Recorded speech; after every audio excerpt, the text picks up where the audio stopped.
कौन सा था? बीकानेर का राजवंश। वो पढ़ा नहीं था कल ना, उसको आज लिखना है। तो देखो ध्यान से, सबसे पहले राजवंश में से एक टॉपिक लेते हैं, हमारे वाली भूमि वाला लेते हैं, जिसको हम बोलते हैं मारवाड़। क्या कहते हैं भाई? तो मारवाड़ का इतिहास, मारवाड़ का इतिहास। अरे मारवाड़ को आजकल हम क्या बोलते हैं? जोधपुर। क्या बोलते हैं भाई? अरे जोधपुर और उसके आसपास की भूमि को प्राचीन समय में किस नाम से जाना जाता था? मारवाड़ से। किससे भाई? और इस मारवाड़ में जो लोग निवास करते, राजा लोग निवास करते थे, वो राठौड़ थे। कौन थे भाई? राठौड़। और ये जो राठौड़ थे वो अपने नाम के आगे क्या लगाते थे? बताओ भाई? राव। क्या लगाते थे? राव। ये बात आपने याद रखनी है, क्योंकि आपको पता है, आपको राजस्थान के इतिहास में अगर आप मेवाड़ का इतिहास पढ़ते हो, उधर भी जैसे हम पढ़ते हैं पृथ्वीराज। क्या पढ़ते हैं भाई? आप लोगों ने सुना होगा पृथ्वीराज चौहान प्रथम भी था, पृथ्वीराज चौहान सेकंड भी था, पृथ्वीराज चौहान तृतीय भी था। हम लोग ज़्यादातर पढ़ते हैं पृथ्वीराज चौहान तृतीय। कौन सा पढ़ते हैं भाई? पृथ्वीराज चौहान तृतीय। 3 तो पृथ्वीराज चौहान हो गई, और एक याद रखना आपने, पृथ्वीराज राठौड़ था। कौन था भाई? अरे पृथ्वीराज राठौड़ जो था वो महान कवि था। क्या था भाई? महान कवि था। एक हम पढ़ते हैं पृथ्वीराज कुशवाहा। क्या पढ़ते हैं भाई? और जिसने खानवा के युद्ध में बलिदान दिया था, ठीक है ना? पृथ्वीराज कौन था? वो कुशवाहा था। एक हम पढ़ते हैं पृथ्वीराज सिसोदिया। क्या पढ़ते हैं भाई? पृथ्वीराज सिसोदिया, जो मेवाड़ का राजा था। कहाँ का राजा था? जो मेवाड़ का राजा था। देख लो, पृथ्वीराज है लेकिन उसके नाम कितने हैं? 6-7 राजा है, ठीक है ना? अलग कैसे करने हैं, और उसको हमने पहले ही हम पढ़ेंगे, ठीक है ना? बाद में इतिहास इसका पढ़ेंगे। तो सबसे पहले हम बात करते हैं मारवाड़ में कौन सा वंश है, बता दो भाई। और नाम क्या क्या लगाएंगे ये लोग? तो पहला राव कौन हुआ? याद रख लो, जिसका नाम था सिहा। क्या नाम था भाई? सिहा। अरे पहला राव सिहा था। इसके एक समय का उल्लेख भी मिलता हमारे को 1273। कब भाई? 1273। और वो कौन से शिलालेख में? याद रख लो, बिट्ठू शिलालेख। बिट्ठू का शिलालेख है। वो कहाँ का है बता दो भाई? पाली में है। कहाँ पर है? पाली में। ये भी इसके अनुसार जो समय है वो कौन सा बताता है? बताओ भाई? 1273। तो पहला राजा हो गया सिहा। 2 नंबर पे याद रखना आपने, किसको? बताओ भाई? चूड़ा था। कौन था? चूड़ा था। फिर उसके बाद चूड़ा के बाद में कौन आता है? रनमल। कौन आता है भाई? रनमल था। कौन था? रनमल याद रखना है। 3 राजा कर्म से याद रखना है। सिहा हो गया, चूड़ा हो गया, और कौन हो गया? रनमल हो गया। फिर रनमल के बाद में इसका पुत्र होता है जोधा। कौन होता है भाई? जोधा। और जिसका राजस्थान के इतिहास में, मारवाड़ के इतिहास में काफी योगदान रहेगा। किसका? बताओ भाई? जोधा का। और इसी जोधा ने जोधपुर नगर बसाया था। कब बसाया था बता दो भाई? 1459 में। क्या बसा था बताओ भाई? जोधपुर। अरे जोधपुर नगर बस गया, और इसके साथ में क्या बन गया? दुर्ग बन गया, जिसको हम बोलते हैं मेहरानगढ़ दुर्ग। कौन सा भाई? अरे मेहरानगढ़ दुर्ग बना दिया। 1400 कब बनाया था? ये 59 में जोधा ने बसाया था। फिर उसके बाद में जोधा के 4 पुत्र पढ़ने। कितने भाई? 4 पुत्र। बड़े का नाम हमने पढ़ा था, जिसका नाम था सातल। क्या नाम था भाई? सातल था। बड़े का नाम सातल था। फिर उसके बाद हम पढ़ते हैं जिसका नाम था सूजा। क्या नाम था भाई? सूजा था। फिर उसके बाद एक और था जिसका नाम था दूधा। क्या नाम था? दूधा। फिर उसके बाद एक और पढ़ा जिसका नाम था बीका। क्या नाम था भाई? बीका। बस याद रख लो, यहीं से कहानी आगे चलेगी। अरे जोधा के 4 पुत्र। कितने पुत्र भाई? 4 पुत्र। और एक जोधा का पुत्र जो बीका था, वो रुठ करके कहाँ चला जाता है बताओ? उत्तर में। कहाँ चला जाता है? अरे जोधपुर के उत्तर की दिशा में चला जाता है। और उस उत्तर की दिशा को उस समय का नाम क्या था? जांगल प्रदेश। क्या नाम था भाई? अरे जांगल प्रदेश में चला गया। कौन चला गया? अरे बीका जांगल प्रदेश में जोधा से रुट करके चला गया। कब चला गया? याद रख लो, 1465 में। कब चला गया? अरे 1465 में जोधा बीका ने कौन से प्रदेश में जाकर के राठौड़ वंश की नींव रखी? जांगल प्रदेश में। कहाँ पर? जांगल प्रदेश में राठौड़ वंश की नींव रख दी। और उस समय की जीवित देवी जिसका नाम था करणी माता। क्या नाम था भाई?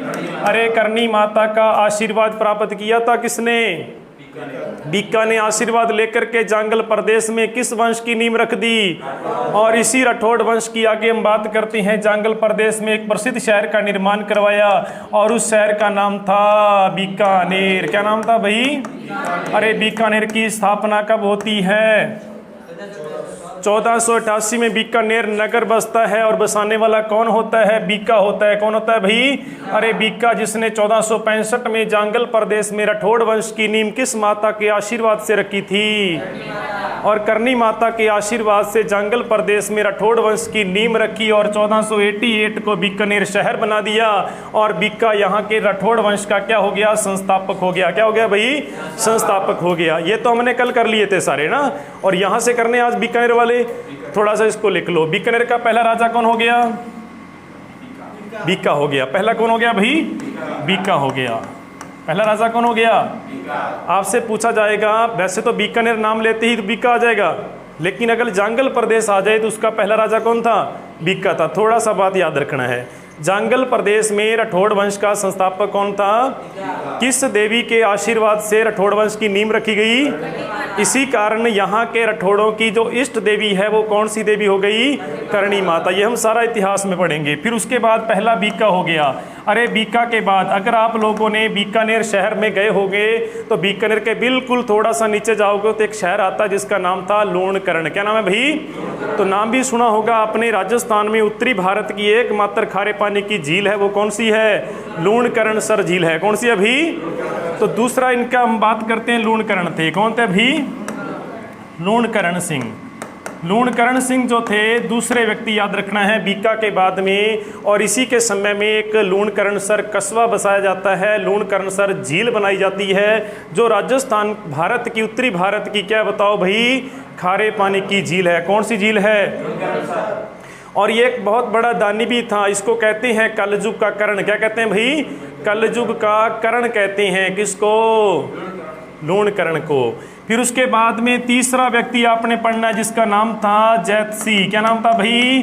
जैतसी। बहुत इंपॉर्टेंट राजा, याद रख लो, जैतसी। अरे बीका के बाद में कौन आता है? लूणकरण। लूणकरण के बाद कौन आता है? जैतसी। फिर उसके बाद में जैतसी के बाद में चौथा राजा आपने पढ़ना है कौन? कल्याणमल। कौन है भाई? कल्याणमल। ये चार राजा आपको याद रखने हैं बीकानेर के। बिल्कुल आसान है, कोई दिक्कत नहीं है इसमें।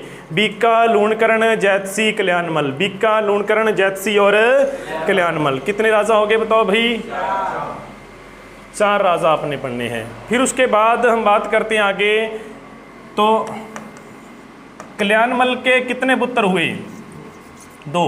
बहुत इंपॉर्टेंट है। पहला जिसका नाम था राय सिंह। क्या नाम था भाई? राय सिंह। अरे यही राय सिंह था जिसने 1588 को क्या बनाया था?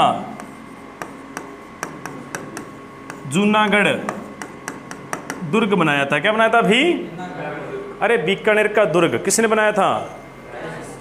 इससे पहले 100 साल पहले क्या हुआ था? बीकानेर शहर बसा था। अरे बीकानेर शहर कब बसा था? 1488 को ना।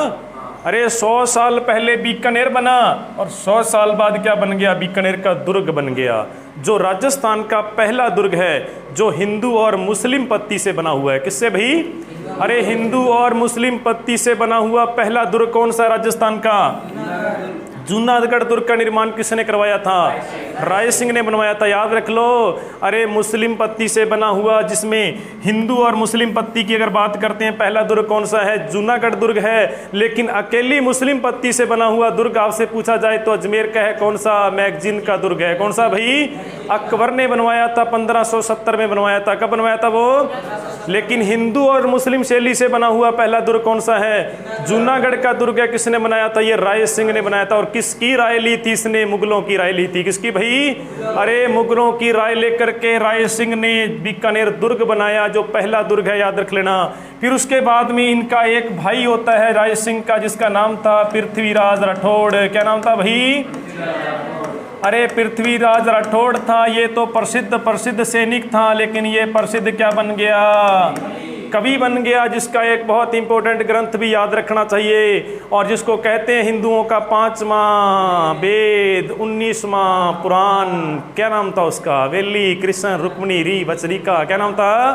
वेली कृष्ण रुक्मिणी री बचनिका। हम लिखेंगे इतिहास में, बस इतना याद रख लो। कल्याणमल के कितने पुत्र थे? कौन कौन? राय सिंह और पृथ्वीराज राठौड़, याद रखना है। फिर उसके बाद में ये तो कवि था, लेकिन कल्याणमल के बाद कौन राज करेगा? राय सिंह। कौन करेगा भाई? अरे राय सिंह के बाद याद रख लो, राय सिंह के बाद आता है करण सिंह। कौन आता है? करण सिंह। और करण सिंह के बाद आपको याद रखना है जिसका नाम था भाई, याद रख लो, अनूप सिंह। कौन था भाई? बहुत बार परीक्षा में पूछा गया है। अरे बहुत बार पूछा गया है। बीकानेर चित्रशैली का स्वर्णकाल किसका है? अनूप सिंह का है। किसका है? अरे बीकानेर चित्रशैली का स्वर्णकाल या उस्ता कला का स्वर्णकाल किसका है? अनूप सिंह का है। ये सामान्य क्वेश्चन है, हर परीक्षा में बार बार रिपीट होता रहता है। कौन सा बताओ भाई? अनूप सिंह का। फिर अनूप सिंह के बाद हम पढ़ते हैं किसको? सूरत सिंह को। किसको भाई? अरे सूरत सिंह को। सूरत सिंह याद रखना है आपने।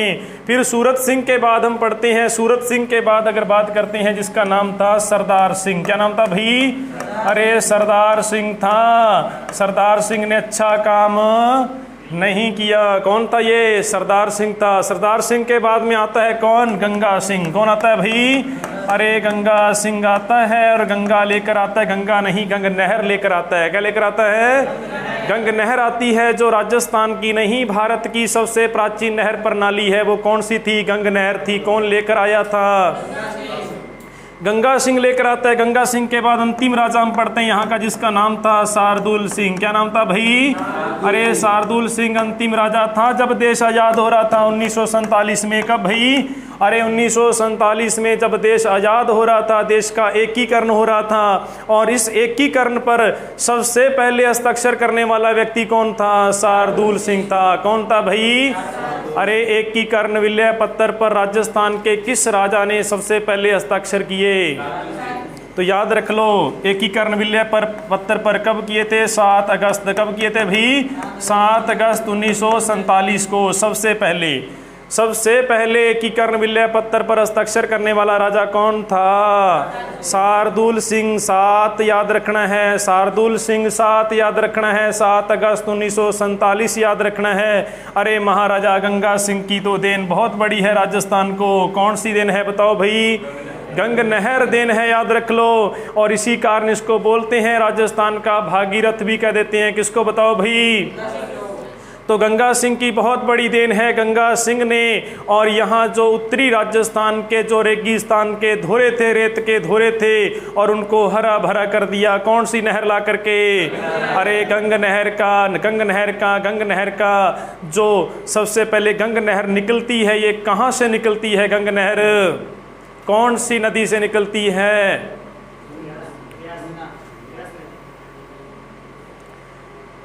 बस इतना ही पूछेगा, गंग नहर कहाँ से निकलती है, उद्गम स्थल कौन सा है गंग नहर का। अब नहीं भूलना, याद रख लेना। अरे गंग नहर गंगा सिंह किसने कौन लेकर आया था ये? तो सुनो बात। अरे गंगा सिंह का शॉर्ट में लिखते हैं GS। क्या लिखते हैं भाई? अरे G का मतलब गंगा, और S का मतलब क्या हो गया? सिंह हो गया। अरे G का मतलब क्या हो गया? और S का मतलब क्या हो गया? सिंह। सभी बोलना चाहिए। G का मतलब और S का मतलब। इधर और देखो, G का मतलब गंग नहर हो गई। क्या हो गई भाई? और S का मतलब हो गया सतलुज हो गया। क्या हो गया?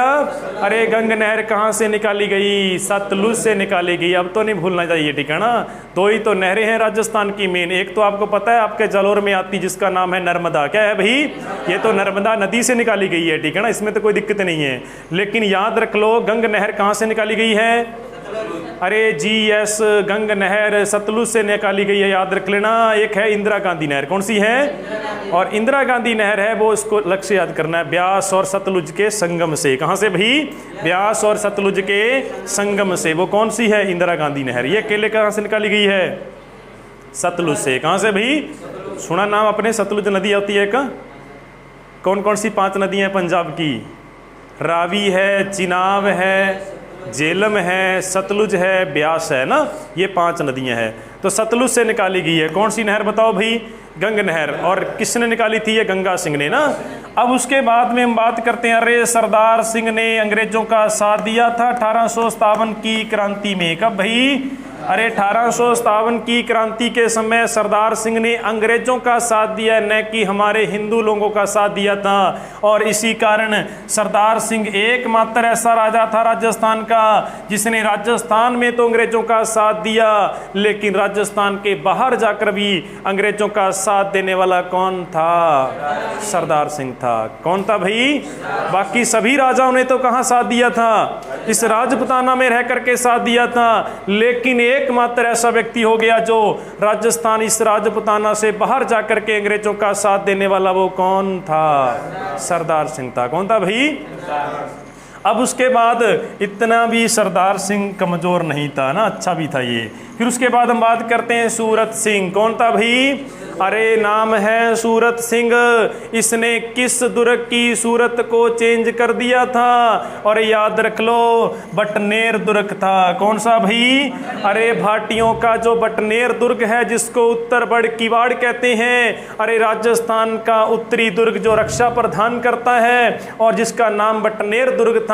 और उस बटनेर दुर्ग को बदल करके क्या रख दिया? हनुमानगढ़ रख दिया। क्या रख दिया भाई? अरे बटनेर का नाम बदल करके क्या रख दिया इसने? तो याद रख लो, ये हनुमान का भगत था। किसका भाई? इसने बटनेर को विजय किया। मंगलवार का दिन था, 1805 का समय था, और 1805 में मंगलवार के दिन बटनेर को जीत लिया और अपने भगवान के नाम पर क्या रख दिया? हनुमान जी का गढ़। क्या रख दिया भाई? तो नाम क्या हो गया इसका? हनुमानगढ़ हो गया। क्या हो गया? हनुमानगढ़। तो याद रख लो, बटनेर को बदल दिया। किसको भाई? अरे बटनेर की सूरत चेंज कर दी सूरत सिंह ने। बटनेर को क्या बना दिया? हनुमान बना दिया, हनुमानगढ़ बना दिया। क्या बना दिया भाई? हनुमानगढ़ बना दिया। तो बस याद रखना है, बटनेर की सूरत चेंज कर दी किसने? सूरत सिंह ने। और यही सूरत सिंह था जिसने सबसे पहले किसके साथ संधि कर ली थी? याद रख लो, अंग्रेजों के साथ। किसके साथ भाई? अरे अंग्रेजों के साथ संधि करने वाला बीकानेर का राजा कौन सा था? यही क्वेश्चन है इनके, इसके अलावा क्वेश्चन आने वाले नहीं है, याद रख लेना। अरे सूरत सिंह के दो ही तो क्वेश्चन है। एक तो अंग्रेजों के साथ क्या कर ली इसने? संधि कर ली। 1818 में अंग्रेजों के साथ संधि कर ली, और बटनेर का नाम चेंज कर दिया, हनुमानगढ़ रख लिया। अब बात करते हैं अनूप सिंह का काल। तो क्या था? स्वर्ण काल था। क्या था भाई? यहाँ सिर्फ इतना ही लिखना आपने, स्वर्ण काल था। क्या था भाई? स्वर्ण काल था। अनूप सिंह का काल क्या था? स्वर्ण काल था। अरे कर्ण सिंह, अरे कर्ण सिंह के आगे लिख सकते हो आप, क्या लिख सकते हो बताओ भाई? वेरी गुड, शाबाश। मतीरे की राड़, मतीरे की राड़ का युद्ध हुआ था, ठीक है ना। एक मतीरे को लेकर के युद्ध किया था, ठीक है ना। दो राजा भिड़ गए थे एक मतीरे को लेकर के। तो क्या बोलेगे उसके? मतीरे की राड़ का युद्ध। उस समय बीकानेर का राजा कौन था? कर्ण सिंह था। राय सिंह का लिख लिया हमने, बाकी सब राजा लिख लिए। अब ये याद करना बहुत आसान है, क्योंकि हमारे लिए तो बहुत आसान है, आपके लिए थोड़ी सी दिक्कत हो सकती है, क्योंकि हमारा जो एरिया है ये एरिया है, ठीक है ना। इधर वाला एरिया है गंगानगर। बताता हूँ कैसे है। सबसे पहले बीकानेर तो देखा आपने, सुना नाम। बीकानेर के बिल्कुल जाओगे तो कौन आता है? लूणकरण आता है, फिर जैतसर आता है, फिर उसके बाद में कल्याणमल आता है, सॉरी कल्याणकोट आता है, सुनते रहना। फिर रायसिंह नगर आता है, कर्णपुर आता है, अनूपगढ़ आता है, सूरतगढ़ आता है।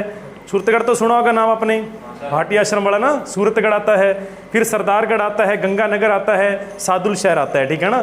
हमारे तो सिर्फ सारी मंडियां हैं, ठीक है, टोटल इन्हीं के नाम पर। हमने तो उनको सेट कर रखा है, थोड़ा सा आप भी सेट करना है इनको। बीकानेर का लूण जैसे ही खाएंगे तो क्या हो जाएगा? कल्याण हो जाएगा। बीकानेर का लूण जैसे ही खाएंगे तो क्या हो जाएगा? कल्याण हो जाएगा। अपने तरीके से पढ़ सकते हो, ठीक है ना, आसान हो जाता है। बीकानेर का लूण जैसे ही खाते हैं तो क्या हो जाता है? कल्याण हो जाता है। बाद में याद रख लो, हम तो पढ़ते हैं रायसनगर से हम कहाँ जाएंगे? कर्णपुर। कर्णपुर से कहाँ जाएंगे? अनूपगढ़। अनूपगढ़ से सूरतगढ़ जाएंगे। सूरतगढ़ के बाद कहाँ जाएंगे? सरदारगढ़ जाएंगे, फिर गंगानगर जाएंगे, साथ में सादुल शहर है, ठीक है ना, सादुलगढ़ जाएंगे। इतना ही तो काम है इसका। ये हो गया किसका? इतिहास हो गया बीकानेर का। बाकी क्वेश्चन है आपके हो जाएंगे इतना भाई, ये आपने पढ़ना है। समझा रही बात? टोटल हमने राजवंश कंप्लीट कर लिया है। समझाइए आपको क्या? पहले पढ़ा होगा आपने कि नहीं पढ़ा? आपने समझाई कुछ? बता देना, क्योंकि हमारी थोड़ी सी लैंग्वेज है, पंजाबी चली जाती है कई बार, ठीक है ना। सेट हो जाएगी, कोई दिक्कत नहीं है। सुनो बात आगे। अब हम छोटा सा एक नेक्स्ट टॉपिक उठाते हैं।